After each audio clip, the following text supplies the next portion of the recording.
Hello, everybody. We will be getting started in just a few minutes. Thank you very much all for joining us here today.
Okay, everybody, we're going to get started in about 1 minute. We're just going to wait for the those watching via the ATCE app to be able to join us, which is in approximately 30 seconds time.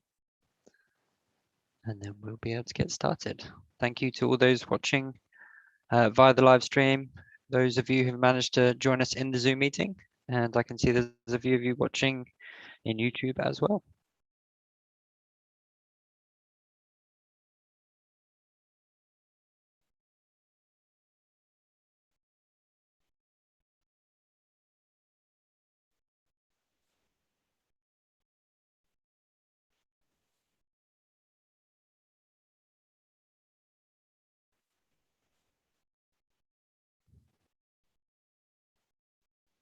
Hey, everybody.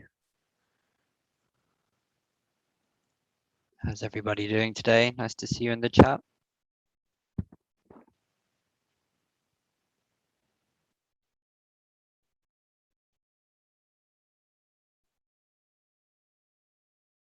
Get some more people coming in. Hey, Philip. Hi, James. Can you hear me? I can hear you loud and clear. Fantastic.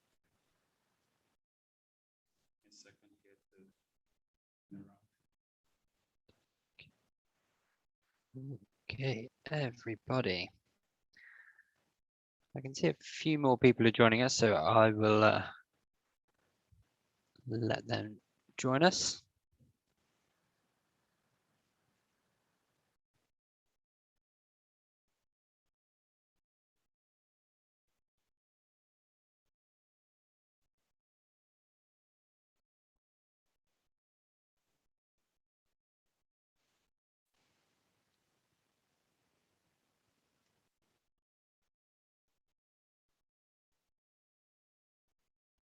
Well, nice to see everybody. I will get things started. We'll get things off to a nice start. I can see there's quite a few people joining us in the SP app and the YouTube feed. So very, very nice to see you all.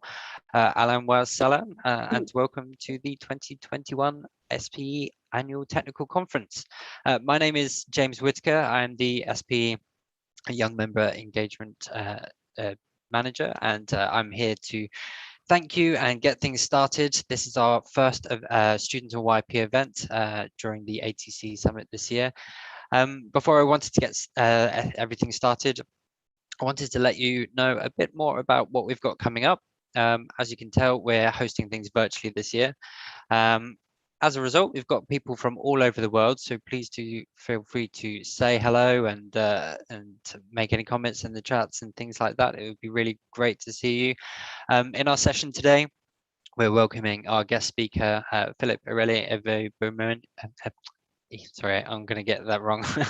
Ibo Murin, and has been. He's got a great presentation lined up for us. And following that, we're going to leave as much time as possible for questions and comments at the end. What we want to do is we really want to make this as engaging as possible. So any comments that you have coming in, we may message you throughout and see if you want to ask your question on camera. It would be really, really nice to see your faces.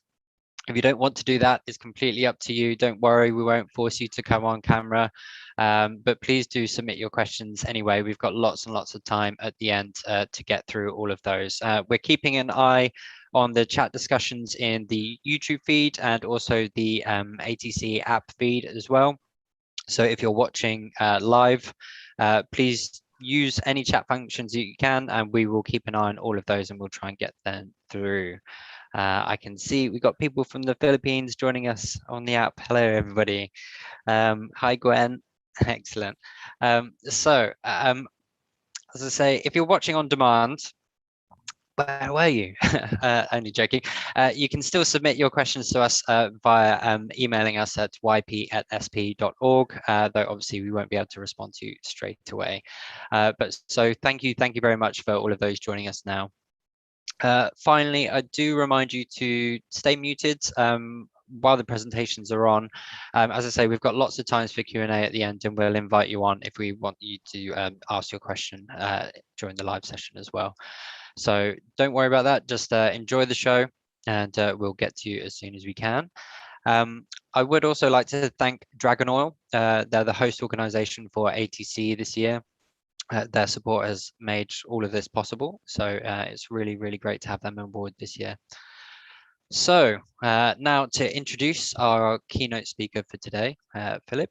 Philip is a talent acquisition manager for the Eastern Hemisphere for Schlumberger Limited. Prior to this, he was the regional HR manager for Schlumberger Northern Middle East, which covered Egypt, Kuwait, Lebanon, Jordan, Qatar, and Sudan. Throughout his career, he has had several leadership positions in Schlumberger, including lead petroleum engineer, regional operations manager, business development manager, training manager, and group HR manager, working in Africa, North America, and the Middle East. He was able to leverage this background in petroleum engineering. He's had a background in operations management and human resources.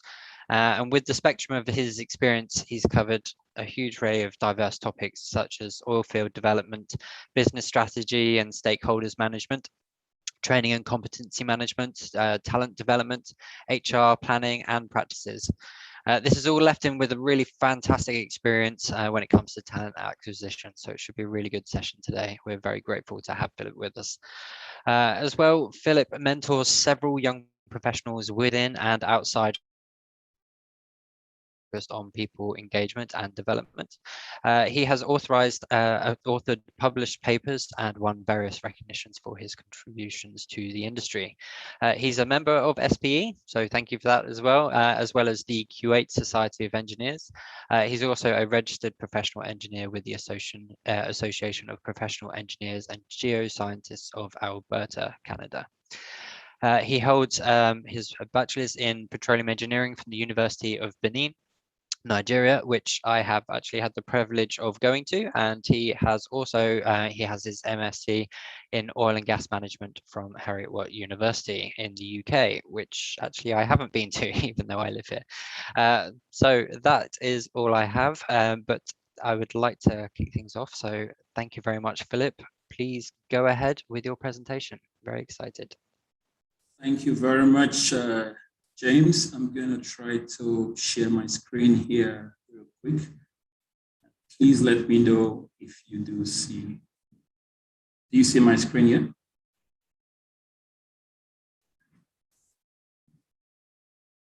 James, you're on mute. Can you let me know if you see my screen? Yep, you're on. It's all looking good. Excellent. I'm just trying to see now. Here. All right. Good day, everyone. I know that we have people joining from different parts of the world, and I'm really excited to be given the opportunity. And thanks to James and the SP team for this opportunity to host this session on CV and interview skills. As already been introduced, I currently am talent acquisition manager, but most of my background has been in the technical world of reservoir engineering. And so I do have quite a bit of experience, both in terms of managing and hiring new talents into the company. And the whole focus of this session, which I hope will be very engaging and also interesting, will be to talk about what is involved in having a very effective resume, but also in preparing for interviews, as the case may be. So just for starters, I would like to really know, the demographics, if you like, of the people we have on the call today. So I'm going to run a very quick poll, and if you don't mind just responding, let's do that right now. I hope you can see my poll. It's just to understand your current job status, where you're at this point in time. If you could just, there is no right or wrong answer. It's just to gauge the spread of people we have on the call. I see a number of responses coming through. Some recent graduates looking for a first-time job, and we have some currently working but looking for new positions. So in general, we have about just over 50% of us actually are recent graduates. Almost 30% are currently working but looking for new opportunities. And a couple of people have not yet decided if they want to start a job or to delve into business. So actually, you could see the results right there. So thank you very much for giving us this. So I mean, we have designed this session to be applicable both for those who are just graduating and for those who currently have jobs and are looking at what's next, in terms of new job opportunities. So we are gathered here today to discuss what companies are really looking for when they are going about on looking for candidates to work for them in terms of the job application process. And part of that critically is your resume or your CV. And we want to discuss that and how you can adapt that, know and overcome some of the weaknesses or weak spots. And for myself, as somebody who has been involved in that process, I can also hopefully share some thoughts with you on that. And of course, the most critical, very critical part, if you like, of the whole process is your interview and looking at interview skills and some tips on how to excel on the job interviews. So to begin all this, let's start from the jobs in the industry. James was asking me to give some industry perspective and look at what are the jobs in the industry. And there are some very obvious ones that many of us who want to work in the industry are looking at. Petrotechnical, these are people who have studied some petroleum type degree, whether it's geology or geophysics or petrophysics, petroleum engineer and the likes. These are very common. So most of the jobs we'll have are really in this area because people have studied in that area. Field operations, there are so many jobs that are related to working in the field, whether as an operator or a field specialist of one type or the other. But that's another area. Manufacturing is one that many people don't think about when they think about the industry, but there are a lot of jobs in manufacturing. If you realize that practically most oil companies, especially the ones in oil servicing, have a manufacturing center for the tools that they use to drill a well or log a well and so on and so forth. So we do have a lot of manufacturing centers around the world that are hiring people. Research and development or technology centers also are hiring a lot of people. So if your passion is in research, innovation, you should be looking at applying for an R&D type job or tech center. And many companies, even the oil majors, have research centers all over the world. Digital has become a very popular, or it's becoming a very critical, competency that we are needing today in the industry, because everybody is digitalizing. You've probably seen a lot of that happening these days, the digital oil field and everything going around that. So people with skill sets in software engineering, data analysts, programmers, AI engineers, cloud computing engineers, and we begin to have more and more relevance in the industry as we go forward. So there are a lot of opportunities opening up here, and I want to highlight at this stage, please take note of that. I actually know a number of people that either I mentor or I know them personally who are taking extra certifications right now in digital just to be more applicable to the industry going forward. And we are coming up with the concept of petro-digital competencies, people who have a petroleum or petro-technical background but are expanding into the digital world. Functions is another very interesting one. Many people don't think about it, but in every company you have supply chain, you have HR, legal, and so on and so forth, procurement and the likes, So functions are other areas of opportunity. Management is another one. I will say though that most companies like to hire from within. So if you are interested in a management role, you have to be bringing something really top-notch to the table that will make a company want to hire a manager from outside. Having said that as well, when you go for a technical interview, I know some of us aspire to become a manager someday, whereas that remains in the perspective and horizon. Let that not be the focus. I want to come here to become a manager. That should not be the immediate focus when you go for an interview, and we'll talk more about that later on. And renewables is another area where, the energy transition we're talking about, and there's now more and more jobs opening up in renewables, chemists and physicists and people who understand the lithium and carbon sequestration and all this stuff are coming into play now.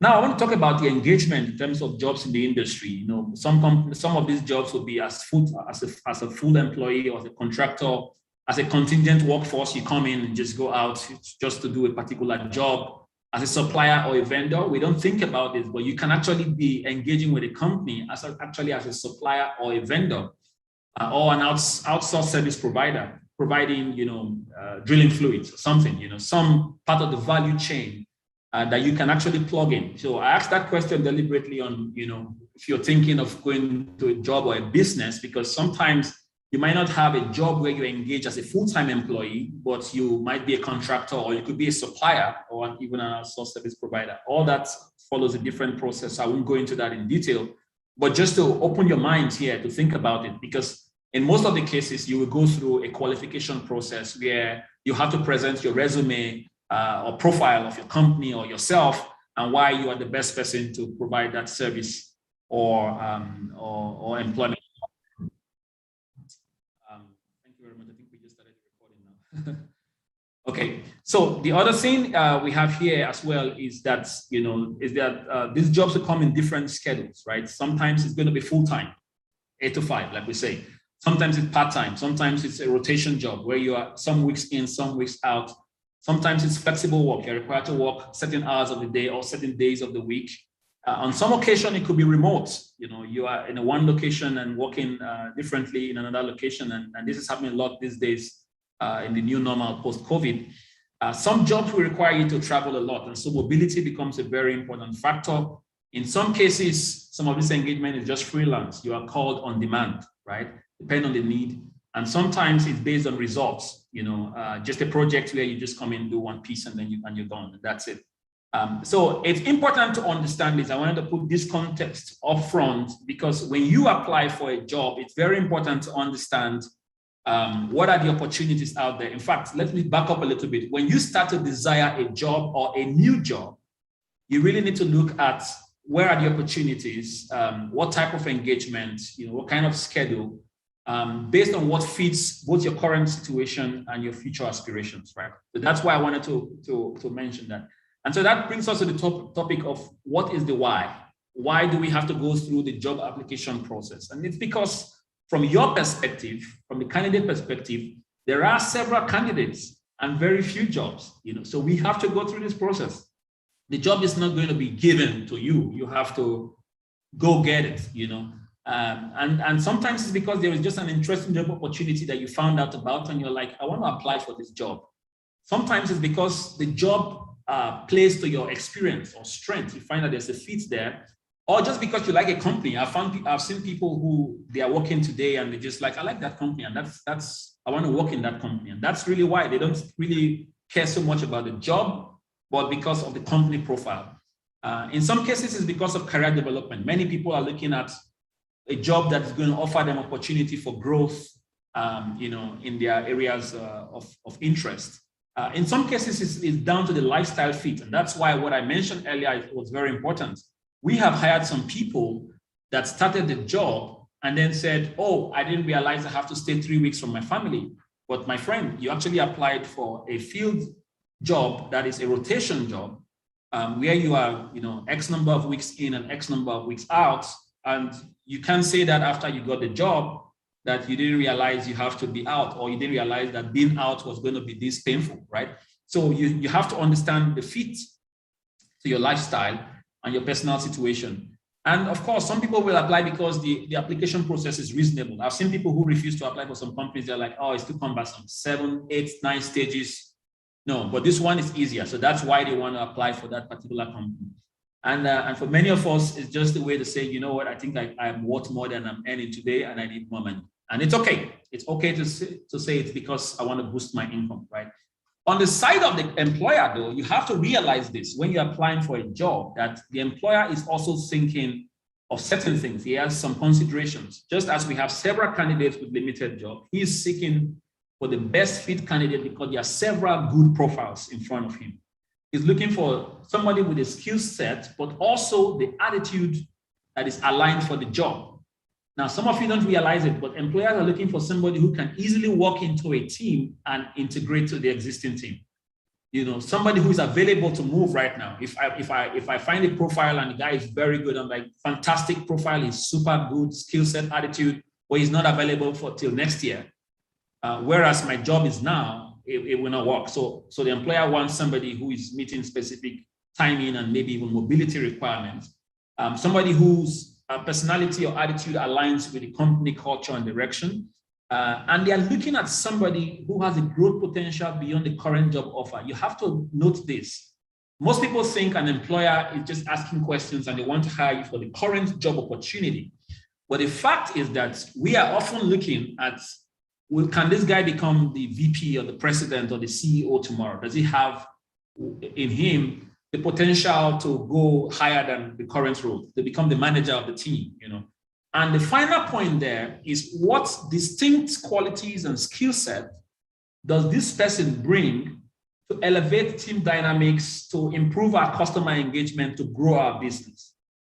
Because you could be good with everything else, but what's unique about this person? We're going to have 10, 15 good, very good profiles.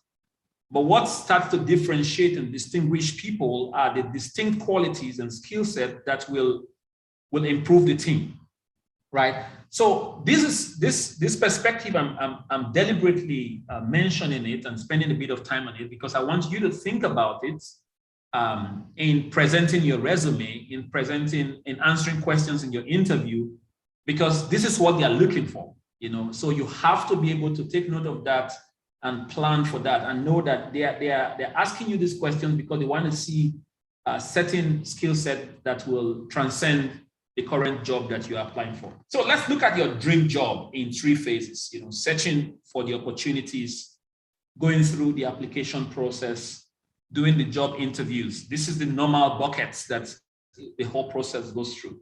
But I want to make you think a little bit more about your motivation. I mentioned from the beginning, why? What is your why?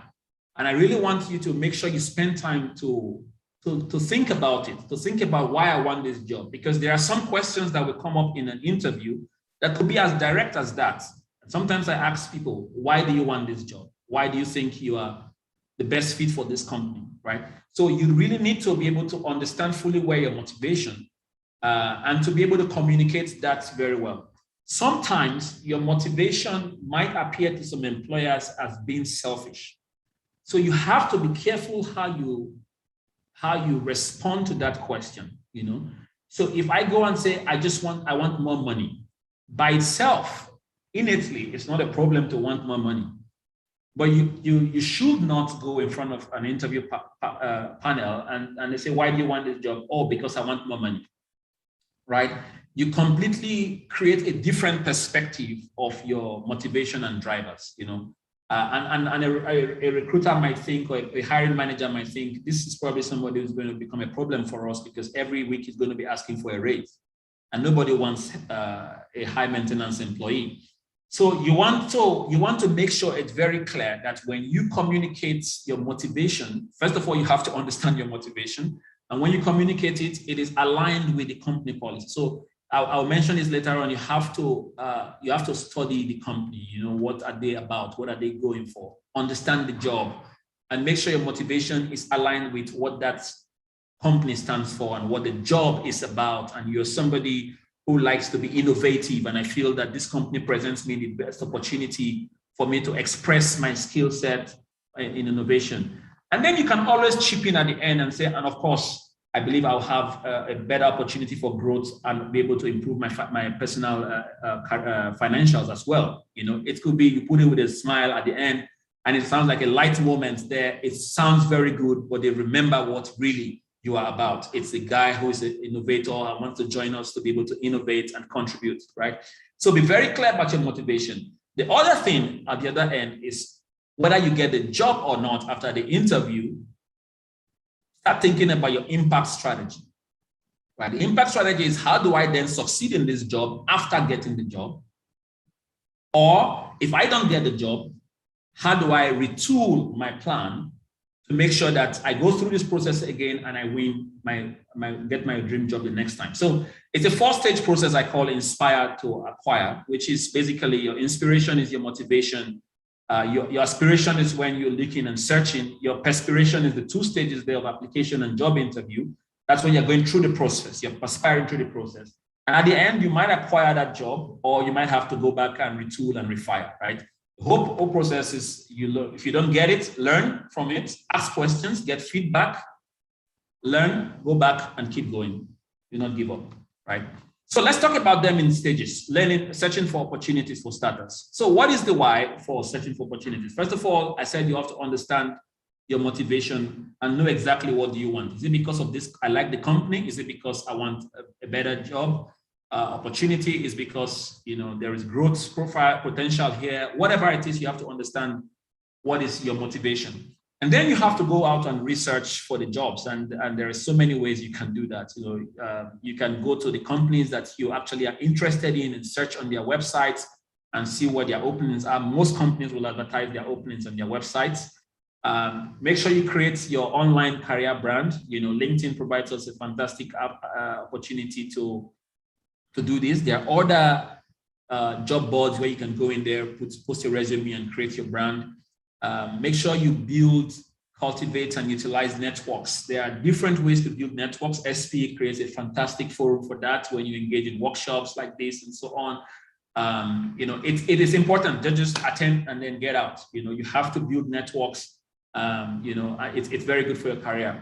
Use of job boards, job fairs, career websites is very popular. You know, I'm not going to go into that much. Most of you know them, the Indeeds and the Rig Zones and the Worldwide Oil and Gas and Oil and Gas, you know, Recruiter. You know, there's so many websites that you can go to and begin to search for what are the opportunities that are there. I mentioned the company website. Cold calling is something that many people do. Personally, I'm not a big fan of it. It can annoy some people. You just pick up your phone and then you're trying to call or even just email. Actually, probably 20 minutes before I joined this meeting, I just got an email from somebody with a resume saying, I'm going to be the best guy for your company, find me a job. I probably get maybe 2 or 3 of those every day on LinkedIn. People just send me their resume and say, you know, I'm a good guy, hire me. To be frank with you, I don't look at them. Because there's so many of them coming through and really, I don't think these people have spent the time.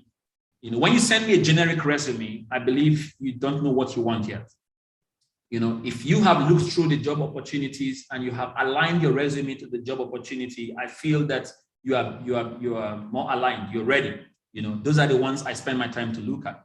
And I'll talk about that shortly, right? So people contact recruiters and headhunters, and things like this. It's okay. It works for some people.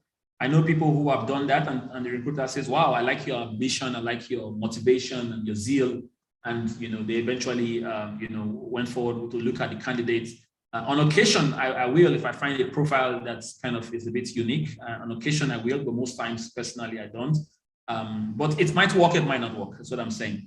Internships are another very good way that people try to gain, opportunity to search for a job in a company. If you go there, first of all, as an intern, you understand the work environment, you understand what the company is about, and eventually you might apply for a job there. You might not, but it gives you an opportunity to know how it works there. You also build networks, like we talked about during the process of internships. But whatever you do, remember, you have to understand the job.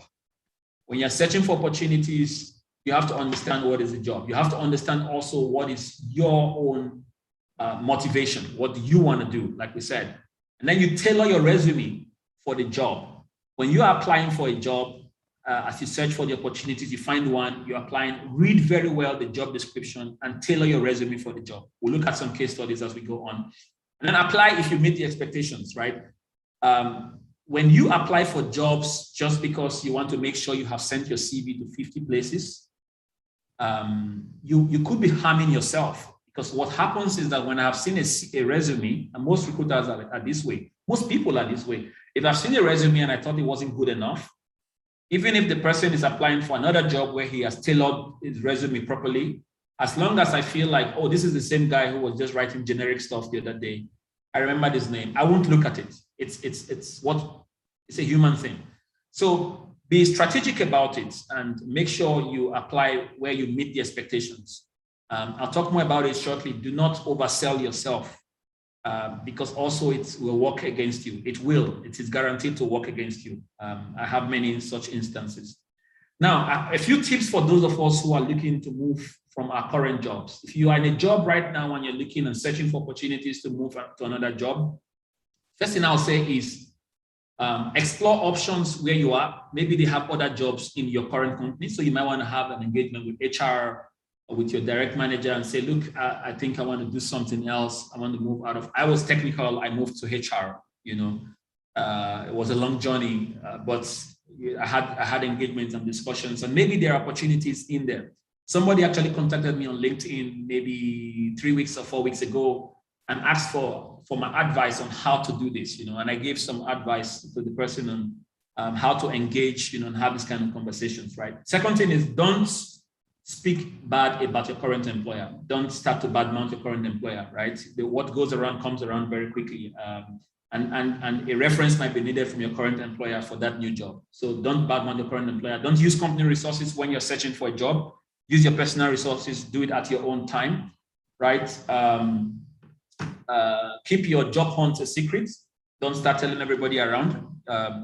In some cases, it can work against you. I actually know somebody, a cousin of mine who got fired before he could get his new job, unfortunately, because he kept feeling like, don't worry, you guys just do whatever you're doing. I'm about to get a new job in the other company. And when I'm there, and then they just fired him and he lost all his benefits.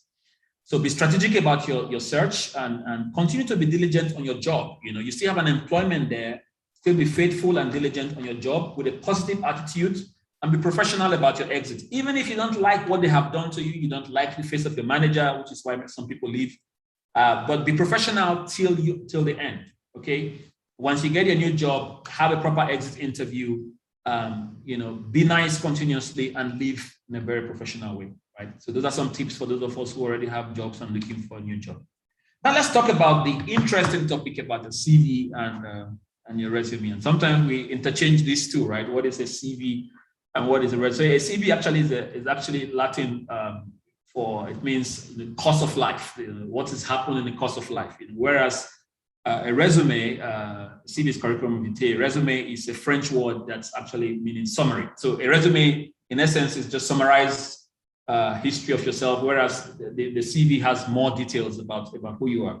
But we're going to, for the sake of this workshop, interchange the usage as the case may be. So it's really a formal document that a job applicant creates to itemize their background and qualifications and skill sets when applying for a position. It has to be tailored for the specific job or company you're applying to.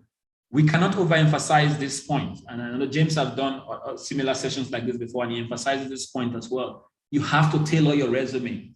Do not have one generic resume where you're emailing to everybody. It makes you look unprofessional and unserious. And I feel that you don't consider this to be a serious and professional adventure. So make sure it's tailored. It should represent you as the best qualified candidate. That means that you have to study very carefully what are they looking for and tailor your resume to make you look like I am the guy you are looking for, right? And it's a marketing document. Your resume should actually get you in the room. It should give you an opportunity to have an interview. So your resume goes ahead of you. It's what we will see first and say, I think this guy has what it takes. I think this guy has what it takes. Let's invite him in for an interview, right? So it needs to be actually, very detailed and very concise about who you are, right? Emphasize your skills, make sure that it's very clear who you are. And I said that you have to dedicate time to do it right. Iterate if you need to, get peer reviewers, mentors to look at it. Do I need to structure it? What comes across when you see this? Make it the best it can be, because this is going ahead of you. This is you before we see you, basically, right? So some quick nuggets for a very effective resume. Your focus here is, let me have a very effective resume. Be truthful, right? Focus on the facts. Do not oversell yourself. I'm going to say this again and again. I have a very close friend of mine. When I saw his resume, we were classmates. When I saw his resume, I was like, wow, I know he doesn't have half the skill set he put in the resume. And he got a very good job. We were in Canada at the time. And he lost that job within 1 year in such a bad way that his reputation, and Canada, Calgary is a small place, his reputation went across very quickly, such that every other job he applied for, he even when he got to the last stage, when they did the check, they just didn't talk to him anymore.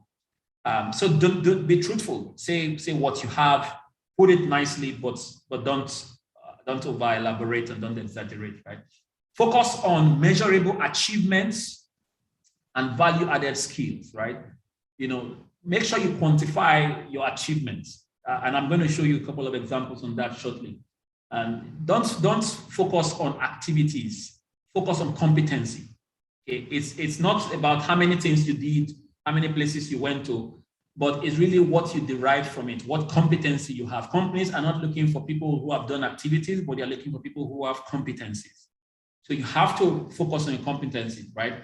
Keep it simple and concise. Go straight to the point. If a resume that is too verbose makes us feel you are trying to hide something, you are trying to oversell in one way or the other. Sometimes you might need a cover letter, so be sure if that's needed. And depending on the geography you are in, there are geographical standards. So you might want to be familiar with geographical standards, because some countries have some formats and templates you have to use. So be conversant with what obtains in your geography. Master your resume, of course, with the job ads, and always project a professional image. Okay, if this is a professional document, so it has to be professionally done, and that's why it's good to have, it's good to have different peer reviews done on it. Final point there is soft skills. Okay, it's something people de-emphasize sometimes, especially very technical people, but it's very important. We're not looking for only bookworms. We're not looking for super talented innovators, but we also want people who are going to work, in a team. So they need to have certain soft skills. Creativity is one very good one. Persuasion, if you are in a job where you're going to do sales or manage conflict. Collaboration, if you're going to work in a team, which most of us will work in teams. Adaptability, you look at it and see that the world is changing so fast these days that what we are looking for today is adaptable profiles, right? EI, emotional intelligence, people who have control on their emotions and are able to be sensitive to emotions, in different instances and circumstances, So be very well aware of your soft skills and craft it in, weave it in to your resume. So let's look at some case studies. And the first one I want to look at here is on using accomplishment statements instead of generic description. So if you look at the statement here, this is actually from somebody's resume, an actual resume, where the person was presenting in the job experience section. And it says, I'm an excellent reservoir engineering manager, I'm a team player, and technical sales resource, working on several field development studies with huge success and high level of client satisfaction. If we had more time, I will ask every one of you to make comments on this particular one. But you notice some things very easily. There are some good things. I know he's a reservoir engineering manager. I know that he has some good soft skills in terms of being a team player. But everything else is just a generic verbal statement. It means nothing. This doesn't tell me much about this person, right? What about if you say, I led a team of 5 reservoir engineers? That's another way to say I'm an engineering manager, or I'm an engineering lead, right? Now, that is a doing word. Using accomplishment statements or verbs helps you to buttress and to portray what you actually did. And then he says, I led a team of 5 reservoir engineers working on 3 different field studies that helped our clients to increase recovery factors in the multi-layered reservoirs. It's describing the kind of work it did. It quantifies how much improvement that did in terms of recovery factors and water cost reduction. This tells me more about this kind of individual than this generic statement. I have huge success. What is huge success? My client has high level of satisfaction. How do I measure that? If you reduce my water cost from 54% to 29%, I know what it means. I know what that means, So use accomplishment statements instead of generic descriptions. Actually, just got a resume again yesterday that coincidentally had similar, verbose generic statements that actually mean nothing. And we'll see another one. Let's look at another case study. I'd like for you guys to look at this. On the left-hand side is a job ad, right? A job description. And it's for a marketing communications specialist position. And we've underlined here some of the key elements, right, of what that role involves, both in terms of the competency and in terms of the skill set or personality that we need. So innovative and creative mindset, right? We see digital assets, products, and capabilities. So you see a number of things that have been highlighted here. These are competencies, and then you see the ones in red. Somebody who can collaborate, execute, serve as primary liaison. So you see support adherence. You see certain traits and qualities that we are looking for, in this. And now here is somebody who is actually strategically inducting these verbs and the skills or the nouns into their resume to be able to apply for this job. When we say tailor your resume, this is what we're talking about, right? So look at this person describing their experience, right? He says, I collaborated with the outreach department to develop innovative marketing solutions for 6 unique products, quantifying it. But look at it, it's using exactly the words, what they are looking for. It's showing that I'm a collaborative person. You want to collaborate, I am collaborating. You want to develop, I'm developing, analyze, I'm analytic, right? So he's carefully weaving in what is really needed. And that's how you describe it. He could easily have said, I work in a department, doing marketing solutions. That doesn't, you work there. Okay, what did you do? And what skill set do you have that matches with the job, right? And if you look at the same thing it does here with the nouns and the skills, innovative marketing solutions, developing innovative, look at it. You're looking for innovative guy. I am the guy. Marketing solutions, advertisement, blah, blah, blah. I am the person, right? In outbound marketing activities, it's just managing advertising and content development. Is selling this very, very nicely, right? And this is how you align, you study the job you're applying for, and then you make sure that you have presented yourself, not lying, not exaggerating, but presenting yourself in a way that is easy for me to see that this guy has what we need, and I'm going to invite him for the interview. Let's look at the third case study. This is what I call an uninspiring resume, right? Mr. Alex here is looking to obtain a position as a software engineer and apply my many years of experience and skills. Quite frankly, I don't care about your many years of experience and skills. What are those experience and skills? What do you really bring to the table, right? And look at his selected accomplishments, turning difficult complexities into smaller, cohesive summations and presentations. I'm not even going to go further because this kind of resume is already a failure. This one has lost before he started, right? It doesn't present any numbers. And if you look at it in summary, it's using an objective statement instead of an actual concise summary. And many people do this. The resume I told you I got a few minutes before this session actually has a very nice, objective statement. Or I've traveled around the world and I've done my MSc and my PhD, and now I'm looking for a job. I don't really care about all that stuff. It's good. We can have a conversation about that. But sometimes a recruiter or a hiring manager has tens of resumes to look at. He goes to the summary, and you have to have a concise summary and says, what does this guy have? What does he know? Okay. So it's important to have a concise summary. If you look at the work experience session, it's uninspiring. It's missing any quantifiable experiences. I'm turning difficult complexities. There is nothing to quantify there. It lacks any action verbs, nothing to show that he did. No verb to say I'm able to do something, but not that he has done anything, right?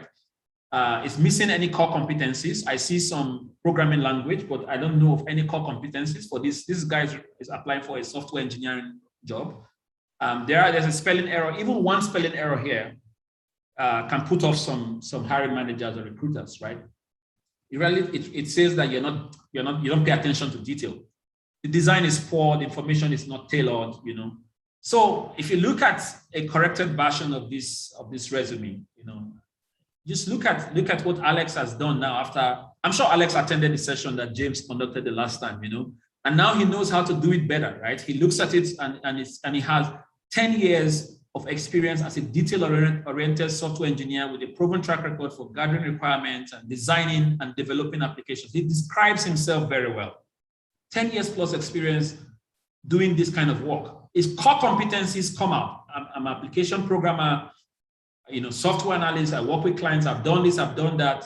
Fantastic. And see what he does here. He doesn't have a session on soft skills, but he weaves it in here. Excellent collaborative team player and an outstanding communicator. He weaves in describing himself, his soft skills. In reading that first paragraph, and in fact, these first two sections, I can already tell that this guy has what I need. Now, I could be interested in seeing how he got those competencies, but I can tell already from here, this is a candidate I want to shortlist that I want to take for a closer look, right? So let's do a quick poll here. And I'd like to see what you guys think about this. I've already made some comments, but I want to see what are the attributes of this CV that stands out the most for you. Anyone that you found yourself. I mentioned a few already. Anyone that you were able to catch. Looking at this resume. There's no right or wrong answer. Again, anything that stood out for you, please feel free to respond. I'm not seeing any responses. Is it that people are still reading the resume, or? I think they're reading it. They're coming through now. Absolutely. Fantastic.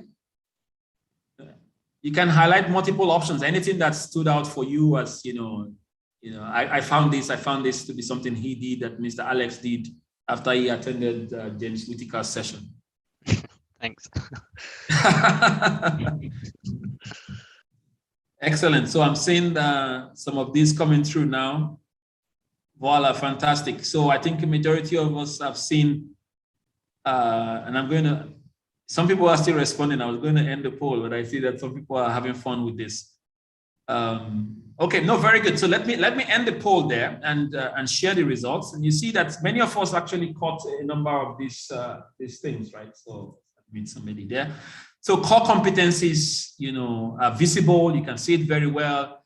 No spelling errors when I did a spell check, concise summary, tailored work experience. Experience is quantified. You could see them with numbers, use of active verbs. I developed, I collaborated, I translated, active verbs are used. At the professional layout, personal information included is LinkedIn link as well. Relevant certifications are listed. Relevant soft skills are embedded in the summary. So you can see a lot of things that are, very interesting about this particular resume. So let's move ahead. I hope that was very good. So let's look at now the application process. And the job application process is a standard business process. Take note of this. It's a business process to indicate interest in the job opening at an organization, followed by different steps the company uses to select the best candidate for the job. Now, notice it requires that you provide basic information, which they are going to use to screen. Most companies follow the same process, but there are some companies with different processes, and it's very important that you know and understand it. And I want to mention this last point. Your response to the process is assessed by the company. Excuse me.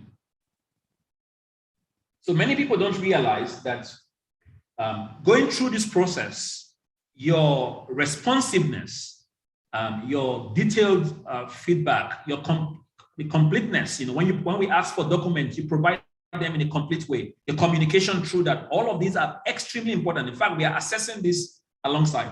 And we say, no, these two candidates did well, but during the process, this guy was always very responsive, communicated very well, and all that stuff. All of these things play into how the company decides eventually. So take note of that. So in terms of the process, companies will follow this general process. You apply for the job, they will screen the resume. Sometimes you get a call because they want to know you more, ask for more information. As the case may be, and you might be invited to an assessment test. And if you pass that, there will be an interview. If you pass that, most companies will do background checks, make sure that everything checks out for that candidate. And then a decision is made, you get a job offer, and then onboarding takes place. In general, this is how it goes, it flows through. Some companies may have one or two additional steps, but it's very important that you understand the steps, right? Understand the steps and the requirements, because this helps you to plan, and to be realistic in terms of your expectations, so that you're not over anxious, right? So a few nuggets I put here together. First of all, know your resume. Let's start with know the process. Know the process, because if you know the process, you can be patient. You can know what's coming next and what's coming next. So understand the process. Be patient, understand the requirements. Do not assume that something that was requested, don't worry, they might not need it. Know the requirements. If some document is requested, it's because it is required. Go ahead and provide it. And if you don't have it, make sure you engage with the recruiter or the hiring manager to say, I know you have requested this as part of my package, but for XYZ reason, I didn't have it, or I'm going to be delayed. Providing it. And that goes to the element of being punctual. Like I said, we are measuring this. If we want it on time, provide it on time. Don't provide it after and say, oh, I thought, it will get there sometime. Be punctual. Be strategic in your job application. We've mentioned that again and again and again. The job you apply for, make sure it's the job you want to go for. Not that you're just trying anything, because that could backfire. And take your time to prepare your resume. And then know your resume. You turn in a resume, know your resume. Make sure the information in your resume is aligned with what you said about yourself on LinkedIn. I've actually had somebody who on LinkedIn looked different from the resume he provided. I don't know how. I don't know which one is the truth. So do not give hiring managers an opportunity to doubt you. So make sure that when you're turning in a resume, already that somebody can go Google up my name. Make sure that you provide the right information in every platform. Right? Now let's talk about the job interviews. The job interview is basically a conversation between the applicant and the representative of the employer or the company, and it's just basically trying to understand if we should hire this person. And like we said, there's so many people that are involved applying for a job. So we want to know, are you the best fit? And something I would like for you guys to realize is that interviewers really, really want you to be successful.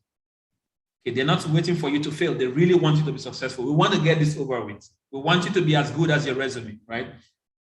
So I want to mention a few things about the job interview. Sometimes it's one-on-one, like we have in the imagery there. Sometimes it's in a group session, and sometimes it's one on many. So there's a panel that you have to face. It might be important for some people for you to know, depending on the personality. Some people don't do well when they are facing a panel. They start to get jittery. So you might want to understand, what am I going in for? And it's okay to ask in some cases. If when a recruiter contacts you, you ask, what is the day going to look like? What is the process? So that you can be mentally prepared, and you don't go in there and you're like, I didn't realize it was going to be 5 people. And now you start to panic and you forget some of the basic information, right? Some of it is about behavior. Some of them, they are trying to check your stress level. Sometimes it's assessing your competency. Mostly the technical interviews are assessing your competency. Sometimes they give you a case study and see how you handle it. In some cases, this is done by phone. In some cases, it's via video. And sometimes it's just a lunch meeting and you are going through an interview. But at this stage, you have to realize that the company is trying to determine the most suitable. For you to get to an interview stage, they already consider that you potentially could be the person. Now it's just who is the most suitable, right? And a few nuggets for the interview stage. I have a couple of slides more, and then we'll go into the Q&A. Basically, again, during interviews, listen. Listen very well to what is being asked.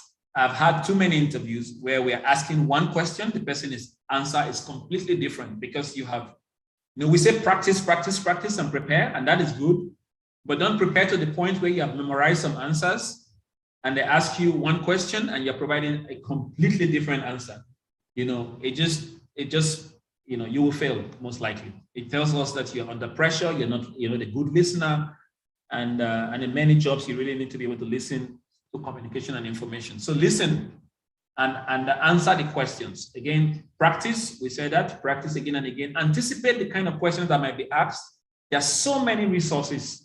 So I was preparing this, I realized that, it's even more than I thought, both on YouTube and just Google it, you'll find so many resources, common questions. One of the favorite ones is tell us about yourself and how to answer that question. So practice, practice, practice, be prepared. But when you get in there, listen. I'm going to say it again. It's very annoying and frustrating to be saying something completely different from what you are being asked, right? Know your strengths, because when you answer the questions, you want to be able to play to your strengths. So the next point on shaping your answers is really being able to play to your strengths when you're answering, right? A common question is tell us about your weaknesses. When I was hired in Schlumberger, where I work now, I was actually, they were asking people different questions, and we were actually in a room with different interviewers, and they asked us to present on our strengths and weaknesses. One of the guys, and I will never forget this because it was very memorable, it was 3 strengths, 3 weaknesses. His second bullet point of his weakness was that he cannot focus to do work when he's hungry. Okay, now, this is probably true. I don't doubt that it is true, but you're going to work in an oil industry, in a field job, where you could be on a rig doing a job, and it's a high-profile job, working under, very high conditions of temperature and pressure, and you cannot focus when you're hungry. I cannot put you in the rig with others. You are a safety hazard, So basically, he sold himself out of the job. And to be fair with you, while I was there, because we were all the candidates, 10 of us were sitting there and listening to each person go and present. In my mind, I was like, okay, that's one down, right? I know that these people are not hiring this guy who cannot focus. Not because I can focus better when I'm hungry, but just because that is not how you present that, right? So shape your answers in a way to emphasize your strengths, even when you're talking about your weaknesses. Have a professional approach. At the end of the interviews, ask questions. When you are there, listen carefully, make eye contact, be relaxed, be honest. It's a two-way conversation. Don't make it become, and most interviewers would like to make you relaxed and, try to engage in a conversation. And these days, even if you're panicking, most times it's online these days, so if you have to, plant your foot on the ground, hold your fists together, but just make sure that you portray energy, you portray confidence, and that you are excited about this job, and you want them to know that I am the best guy for this job. You should not be wasting time. You should be hiring me right away. Without saying that and without arrogance, but communicating very well your competencies and skill set that makes you the best guy for the job. And if it's a virtual interview, turn off your phone, look in the camera when you are talking, because now they're asking you questions. It's not like me here, I'm looking at slides and I'm trying to present, I have the video here and stuff. No, they are asking you questions. Don't try to look for materials or anything. Just go ahead and answer the questions. Listen, look in the camera and respond. Be also conscious that interviewers are looking for non-verbal cues. They're not only listening to what you're saying, but how you're saying it and your body language. Okay, so make sure that they're hearing you very well. Confirm that they are hearing you and your audio and picture is coming through. And one of the known methods in responding to interview questions is what we call the STAR approach. It's actually, basically when you are being asked a question, use that time to, again, listen to the question, but think of how you're going to answer the question with the STAR approach, right? So you're thinking of an event or an occurrence or a situation that you're going to present to use to emphasize that skill set that you want to portray through that question. So for instance, the situation will be that you're providing the context or a background. Tell us one occasion where you have shown that you are a team player. That could be any question. Or where there was a conflict and your manager asked you to do something that you don't agree with. How did you handle it, right? And you might not even have that situation because some of us on this call have never worked. You're just graduating from the university. But you were in the students' union or you were in a campus, group, fellowship or religious group or whatever it is. So you're going to talk about that. Don't try to manufacture things. Once you have thought through an instance, stick with it and say, here is an instance that happened when I was in kindergarten or when I was in high school. Whatever is the story, stick with it. Don't start talking and say, oh, no. This one is better. Oh, no, let me even say another one. It portrays that you're not organized to the recruiters, right? So provide a context, a situation, describe what was the challenge and what was the problem. I had a situation with my manager where he required me to do something that I discovered that it's not the right thing to do. That's the background. That situation will have cost us to lose money or to do that. That's a challenge, and of course, being a manager, it means that, I had to find a way to handle it, right? Because if we do this, we're going to have a situation with loss of income, blah, blah, blah. And then here's what I did, how to handle it. I waited for that moment to pass, came back to my manager, put together a few numbers to calculate the losses, the impact and everything. And I came back to discuss and engage my manager outside the team meeting because that way we could have a one-on-one conversation about it. And eventually he could see reasons with me. And this was, now you have gone through very clearly what was the situation and the potential outcomes, the action you took and the results that it came. So this is the STAR process that is usually recommended in how you handle interview questions when you are being asked. So I just wanted to put this out there. This is not my work. This is not me. I actually took this slide from Right Attitudes, but it's a good recommended approach when you're dealing with interview questions. So after the interview, just before I leave this slide, thank the interviewer for their time, reiterate that you're really interested in this job and look forward to working for them. Ask about what are the next steps. Don't leave an interview without asking questions. Typically a good interviewer will ask, do you have any questions for us? Say, actually I do, and I really want to appreciate you for the time and everything. I was wondering what would be the next steps after this. what is it like working in a typical team? What's the normal day of an engineer like here? Make sure you ask questions, and then when you leave there, go back and assess your performance, right? If you don't think about it, you don't note the feedback from either the panel or from your own mental notes, you will not be able to know how to improve for next time, right?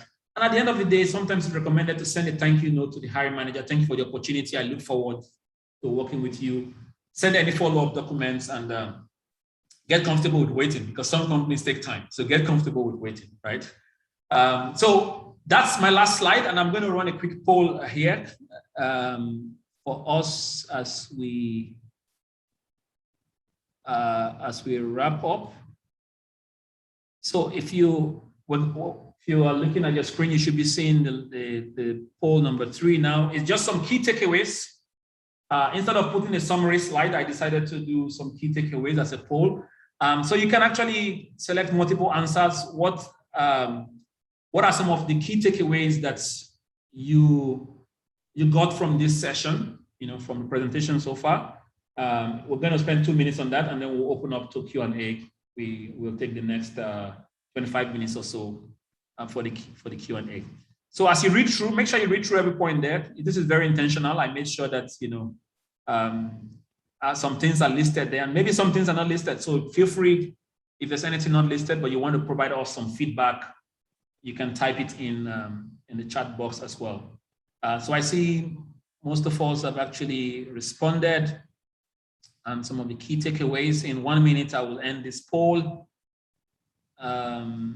Which of the key takeaways resonates more with you? Companies are looking for you as much as you're looking for them. Companies are looking to hire someone with a future beyond the immediate position. Be clear on your motivation for the job and have an impact strategy for next steps. Understand the job description and adapt your resume. We've mentioned that over and over.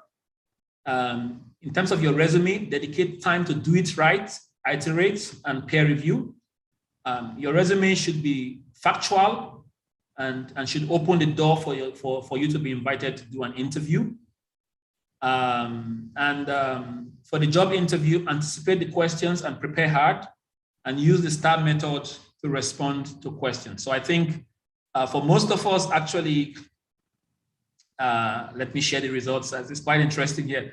Most people actually really like that point on understanding the job description and adapting your resume. I think we emphasize it a lot, but I agree with you. It's a very important point. And be clear about your motivation. That was the next one. So no, thank you guys very much. And so without further ado, I'm going to open up now for the live Q&A. Over to you, James. Thank you very much. Excellent presentation. I really loved your examples that you gave, and I've shared many similar experiences. Just looking at this poll, the fact that understanding your job description, understanding the job description is like a key thing. I think that's probably the most common issue I see. I get CV sent to me from petroleum engineers, and I work for a membership society. So we not only do we not have petroleum engineering jobs, but that's just not what we do at all. So it's exactly that thing. People are sending me CVs for jobs that our company doesn't even do. Having to open the attachment, this person hasn't taken the time to kind of think about that. And it's such a simple thing just at the beginning to really go beyond the job title and look at what they're actually saying in the job description. It's just crazy because so many companies will use the same job title and mean quite different things as well. And the scope of what one petroleum engineer might be doing will be very different depending if you're in a big team or a small team, or the technology that you're using, or the country or the location. All of these things make a big difference, but they tell you all of that in the job description. So it looks like we've got some good questions coming through. You might get some messages from Yun to see if you want to go on camera. I'm going to go for this one first. It was the first person in from Oyen Demilola. they aren't able to put their camera on because they're actually at work at the moment. So keep an eye out for Philip's comments about searching for jobs while you're at work. But how can you put more focus on competence rather than activity? Or how do you place more emphasis on your competence? No, this is a very good question, Oyindamola. So it's I think your question probably came, before we showed some of those examples. But most people actually make this mistake.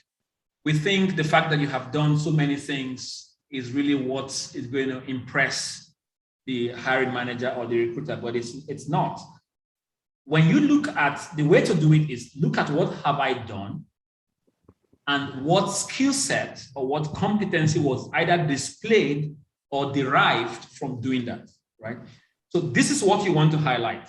So instead of saying I took part in several reservoir modeling studies, I want to focus on what competency did I either display or derive from doing that, right? So when I say, if you say I took part in something, I cannot tell what part you took. Well, if I say I developed several reservoir models, using the seismic data to construct the structural modeling and all that stuff, now I'm talking about the competencies I displayed in doing that or might have derived in doing that operation. So that's how the trick here is to think about it. To think about it not as, this is an activity I did, but what skill did I use or get from doing this? And now when you present it in your resume, you emphasize that skill with a verb, okay? With a verb, what you did. If everything about you is just, I was there when it happened, I was there when it happened, maybe that's not the person. So that's how you do it, to place more emphasis on your competence. I hope I answered your question, Indamola. Definitely. We have a few shy people at the moment. I think everyone's keeping busy. But our next question from Wissam, what's the best way to include our soft skills in our resume? So there's two ways people do this. One is the example I showed you, which is in the summary session. Some people will walk that through because they are describing themselves. They say, I'm a 15-year reservoir engineering veteran. Excuse me. Actually, that's how one of my old resumes look like. I'm 15-year, I have 15 years experience in doing reservoir simulation modeling, which is what I did for most of my career, with expertise in constructing reservoir models, in production enhancement studies. So then I talk about my competencies, and then I say also, I've worked in, I'm an excellent team player, work in interdisciplinary teams, and with excellent communication skills, blah, blah, blah, blah, blah. So you construct it into your summary. Some people will actually have a section somewhere further down in their resume where they talk about their soft skills. And in some cases, some people have actually taken training on soft skills. So they will actually put it there.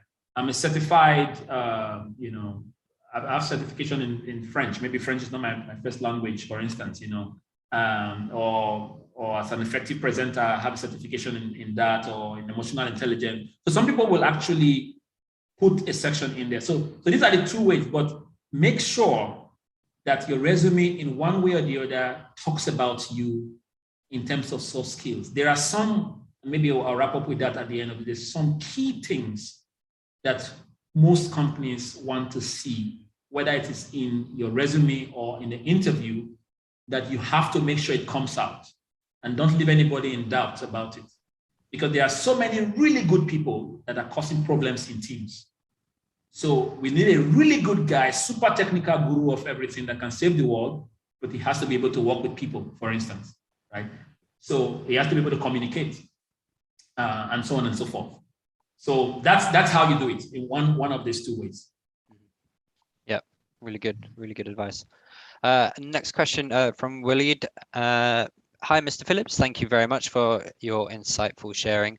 My question is, some fresh graduates from international universities usually face restrictions during their job hunt, especially if their home country has limited working and growth opportunities, whereas we are interested in a company that's situated in a different region. how do we overcome such barriers since fresh graduates don't have much working experience? This is a good question. This is a good question for me because I work in Schlumberger. It's a multinational company.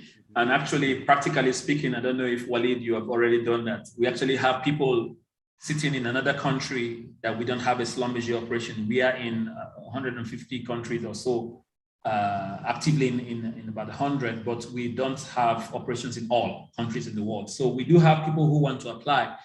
And yeah, just, I mean, you're a fresh graduate. It is a challenge. I have to point that out. It is actually a challenge. Well, a number of reasons. Number one is so many countries are going on nationalization programs. They want you to hire nationals from that country. And that is really impacting our ability. For us, for instance, Schlumberger, we like mobility a lot. We bring people from different countries. We hire somebody from Ukraine, get him to start in the UK, hire somebody from Middle East to start in the US, but we are struggling to do that now because many countries will not give a visa to a fresh graduate. They want you to hire graduates from inside that country.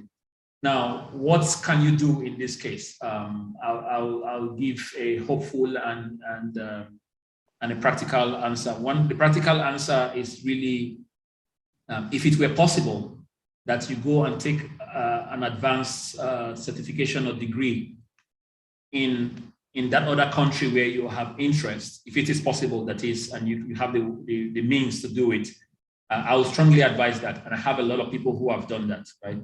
They'll go and do a master's degree, say in the UK or in the US or in Australia or Germany or somewhere, that then gives them opportunity to apply for jobs in that country. The hopeful scenario is if your country is into oil and gas in one way or the other, and then potentially you keep the hope alive and potentially you will get something coming up, but also you can still try to apply for those jobs. You might not, most of them, I will tell you, 99% of them you'll be screened out because you're not from that country. But there is potentially a chance where there's the company is open to somebody from another region just for diversity and so on, and they'll probably let you in. But my best advice is try to take an additional degree certification, even if it's a one-year master's in another country where that gives you an opportunity to apply for jobs there. Perfect. Excellent. Thank you. I know that question will affect a lot of people watching. I'm going to move over to the comments in the YouTube chat at the moment. We've got one from Prince who, this question I get quite a lot. As a fresh graduate student who doesn't have any experience in the industry, what can you suggest as a way for me to make a competitive CV or resume? This is a good question. I'm going to make some comments, but I will let James to add to it because he's an expert in this field. So for students, it's always very difficult. In fact, we don't expect your resume to be 5 pages with things. There's nothing. You've only gone to school. So we know this. Most likely you don't have any work experience. But what we want to see, it's the same as if you are, you're applying for college, your college applications. It's really what did you do while you were in high school or even through elementary, what activities were you involved in? What societies or clubs did you participate in? And what did that bring for you? For some people, what you will display there is your leadership skills. So what we're looking for in a student resume is really your qualifications in terms of your degree, because that's the best thing you've done so far. Your degree, your GPA, and some people will highlight the fact that they were the best graduating student or the best math student. But then some people start to put in their experience that they were part of the student union body or they were in the SP, young professionals, and they volunteered here and they did this event, engaged. And so all of these things are part of your story. They are part of your story. And again, going back to the question we had from, I think it was Onyidamola, on that question, you have to look at what did this experience, volunteering to teach primary school students, what skill set, what competency did I use? What did this give me? Okay, so that's the way to think about it when you construct it. Fine, you volunteered. It shows us that you are a volunteering person. You're a good person. You go outside your boundaries. You're sociable and all that stuff. But also, it shows me that you are very good in certain things, right? What did you volunteer in? Is it a science fair? You're probably a science inclined person. It shows me that you led something. You have leadership skills. It shows me that you're a compassionate person. Depending on what you did, right? So you show your soft or hard skills. In doing that, it shows something. And that's what you want to elaborate. James, I'll let you make more comments on that. Well, I think you've covered it really, really well, and but I probably would be fired if I didn't say SPE is a great opportunity for those volunteer opportunities. So, for example, if you're in a committee chair, one of your section chairs, or something like that, because I think one of the most common issues for people who have recently graduated is they've spent their whole life in academia, where you're constantly being assessed as an individual. You're just looking at your own work. You're always having to justify your own work. You're doing your research on your own. You're doing, there are team projects and things like that, but everything you're assessed on is largely about you. And then when you first go into a company, you're suddenly asked to be part of a team, and suddenly the individual part of you it's no longer kind of like the key thing. You have to be able to work into a larger group. So to show that you've worked in committees or volunteering activities, or as you say, like religious groups or anything like that, where you can show you have these skills of working with other peoples and being able to fit into existing teams, it's really, really valuable, because as Philip said, like we know you're not going to have the experience, but being able to show that you're keen to learn and keen to kind of fit in with the existing processes, that goes a really long way. Yeah, it's really difficult. Getting that first job is always a real challenge. And as you say, if you follow the other tips and make sure you're applying for jobs that you're suitable for, you may feel that you've got your PhD, therefore you should be able to get any job that you want. It doesn't necessarily work like that. You just have to make sure that the information you're applying with is relevant to the role and things like that, and maybe not just put what's most important to you or most recent to you at the top of your CV. It should be what's most important for the job, and that just shows awareness that you understand the role, and that will help people a lot. But at the same time, be truthful, exactly as Philip says. Don't start saying you can do things that you've never done before, because that will be picked up very, very quickly. To have someone that managed to get away with it for a year is actually quite impressive, I guess. I think that's what probationary periods are for, because some people have the gift of the gab and they can talk a really good interview, but you put them in a real life situation and it doesn't work out. But yeah, thank you for that, Philip. I've heard somebody is willing to go on camera. So if I can invite, who was it?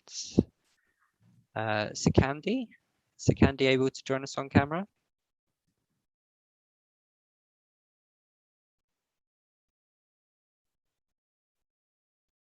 Are you able to join us? Yes, I see. I think I see him now. You're on mute though. You're on mute? You're able to unmute? Let's see if I can. Here we go. We can hear you now, I think. Please go ahead with your question. Yes, hello everyone. I'm happy to be with you. I'm happy to be with you in this meeting. And I'm called Sekandi Muksa Davis, a citizen from Uganda, and I'm pursuing a diploma in petroleum downstream operations. Yes, as per my question is, I've so much liked this session, and probably as a student of a diploma, my interest was specifically looking at some greater jobs in the oil and gas industry as a diploma holder. And I wanted to ask whether there are more interesting jobs and highly paid jobs for people with diploma holders in the oil and gas industry. That is one question. Then my second question has been in concern with the internship places, that we as continuing students, how best can we identify the best internship places so as that we can improve our experience, as Mr. Philip has been discussing on the CV and interviews, that we need to upgrade our skills and whatever, and we learn various concepts. Then the other question could be, the other question generally could be about the work experience. As students and just fresh graduates, I believe the work experience we could have in our regions could be specifically in relation to internship.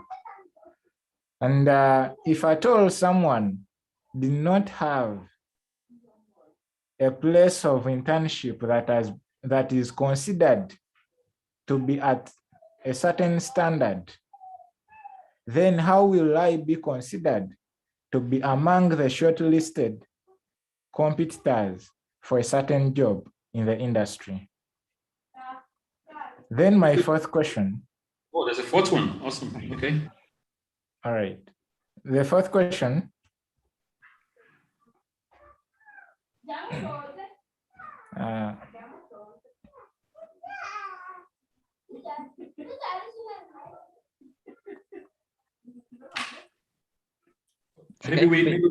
Maybe we sort out the first three, and then we'll see if we can come back to the fourth.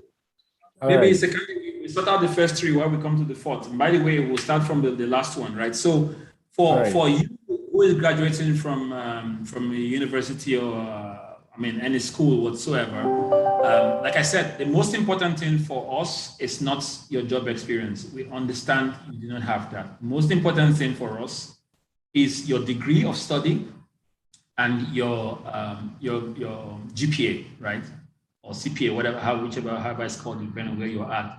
That's what's most important for us. It is to know that you have done well, because your biggest challenge so far is your academics, and that you have done well in your academics and you have come out successfully, and then you have learned what we are looking for in terms of the degree. So your internship, if you did an internship, by the way, thanks for raising that. That's another good thing you can put in your experience, right? Your internship. And sometimes if you do an engineering degree, you might have maybe 2 opportunities to do internships in some cases. And some of us actually, before going to college, after high school, you had an opportunity to do some work. Okay, don't discount that. Some of us, even while in college, we had a summer job or a business. Don't discount that, right? All of this is telling me more about you, what you have faced, who you are. All of this is bringing experience to you, Developed a business selling, cookies to kids in high school. It looks like a small thing. You may not have made money. The fact that you think through it, you put a plan together, you go and buy it, and you go and do it, is telling me something about you. That could be the differentiator from the 2 guys who have the same resume and the same GPA and so on. So that's one to put in there. The second question was around internship placements, where to find them. Now, there are some companies, not all companies, some companies do advertise internships. So check on the company websites. In some companies don't advertise that they have internships, but they allow you to apply for internships. So you can go ahead and apply so that when it's time for them to take the interns, you will be in the pool, right? So proactively do that. Many people don't apply for internships.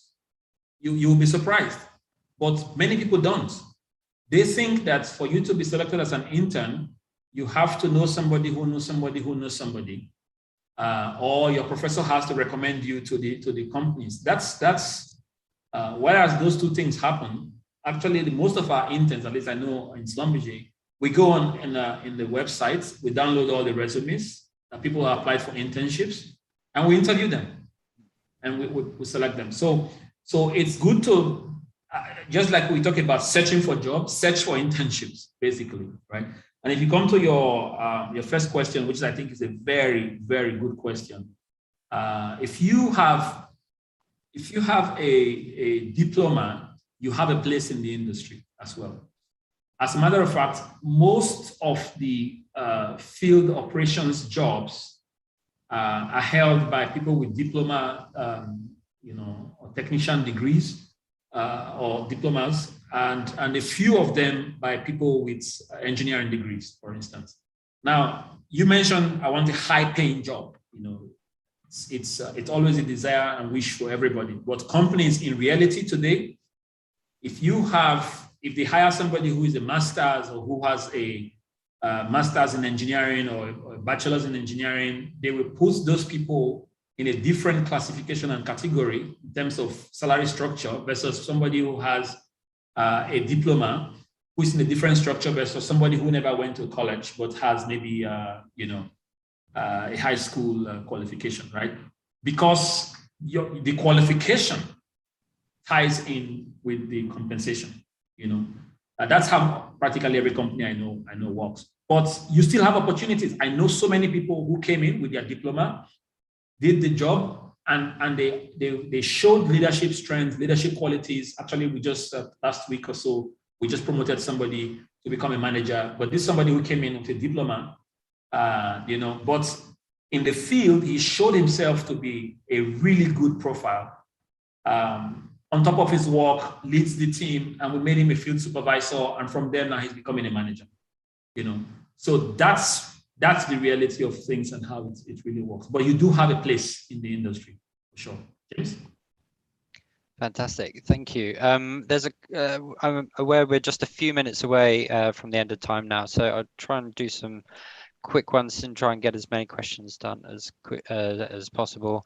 Ismail says, is it required to put professional photo, gender and marital status to your CV? What's your response to that, Philip? It's different for me in the UK, I would assume. Short answer is based on geography. UK, yes, where most places no. Some information are actually illegal to put on a CV. Yeah, so just know what is obtainable in your geography. Yeah, if they ask for it, put it in. But yeah, if they're not asking for it, I wouldn't worry too much. Sometimes I worry when someone adds a photo, I start going in a cycle of, oh, am I deciding this because of how they look? Whether they're attractive or are unattractive, you kind of think, oh, are people going to look at the decision I've made because of the photo? And I think, I prefer to keep it out altogether, to be honest. As long as it doesn't affect the job, it doesn't matter. What other ones have we got here? Any tips on how to respond to unprepared questions? So if you have a question that asks you and you're not ready for it, there's two types of questions that can come. It's one that you know the answer. There is another one that you don't know the answer. If you don't know the answer, do not go and start blabbing. You will look really, really bad. Actually, it shows something else about you, that you will forge results or response in certain instances. So don't just politely say, actually, I'm not very sure, but I could come back to you on that, right? So that shows that you're a thoughtful person. If you know the answer, but you didn't prepare on how to present it, go for as simple a response as possible so that you don't sell yourself short, and just go for the meat of the answer to that question. And sometimes you might be a little bit vague and say, from what I know, this is this, that. Like in some interview, they'll ask you, what is your opinion about the US withdrawal from Afghanistan? I mean, I don't have an opinion. I never thought about this stuff, right? But they just want to know, and then you say, well, I think all sides have a reason for this, whether it's the Afghans for them to stay in there or the Americans to leave. I'm not an expert in this field, but I believe that this is something that really needs very thoughtful consideration. I have not said anything. I have said something that is not a lie, but it also shows that I understand context, but I'm not going to commit myself, right? So be skillful in how you navigate it, basically. Definitely. I'd say that there's ways where it's okay to not know the answer, and then there's times where it isn't okay to not know the answer. If people are asking you about your career and where you want to be in 5 years' time, it shows that you haven't really thought about your career path, and that immediately puts doubts in people's mind of, do they really want this job? Are they going to stay in 6 months? Are they going to decide to move because they want to do something else? That kind of thing. So there are questions like that that you should definitely have answers to, like the Afghanistan question and things like that. The reason why people ask questions like that is probably two parts. They want to see how you deal with stress, like see how you deal with unprepared situations, because in reality, you're going to be in situations like that, and they want to know that if you can compose yourself, if you can like think things through quickly. They're not necessarily looking for your exact answer, but they're looking like, how are you going to respond to that? So just try and stay calm and just respond to the best that you can. But yeah, there are reasons for those kind of really weird questions, like what kind of superpower would you have and things like that. People they want to put you on the spot, see how you deal with stress and things like that. So yeah, don't worry too much. Right, there's some more info. People are asking for some more information about STAR. I think we'll try and send some information out on that after this event. But I'm aware we've gone slightly over time, and I really want to say thank you to Philip for providing his amazing insight to this. We've got a poll up at the moment. It would be great to hear your feedback. Again, if you have any further questions, do email them to yp@sp.org.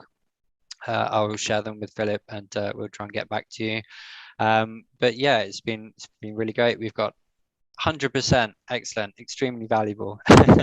That's really good. Well done, Philip. Don't forget that there are lots of other programs going on for students from YPs throughout the week.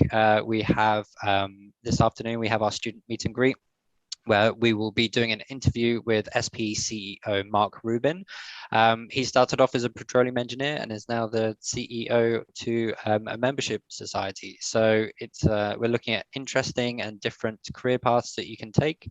So that should be a really, really good one. And we'll have some good networking sessions as well.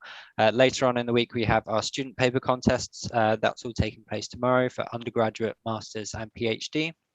And then the day after that, on Wednesday, we have our workshop on Do I Need an MBA? We have a really good panel discussion going on that, with a wide range of experience being showed there. And then finally, we have our young members reception, where we will be exploring, we have a very special guest speaker from the UN who will be talking to us about her views on the future of the industry. So that should be a really good session. Don't forget, as well as that, we also have the Students' Award ceremony, and there's also some activities going alongside that as well. So thank you so much for joining us. Thank you so much again, Philip, as well. You've made our first session incredibly informative and useful, I hope, as well, to everyone watching it. But yeah, I really, really, really appreciate it. It's been fantastic. Thank you so much, Philip.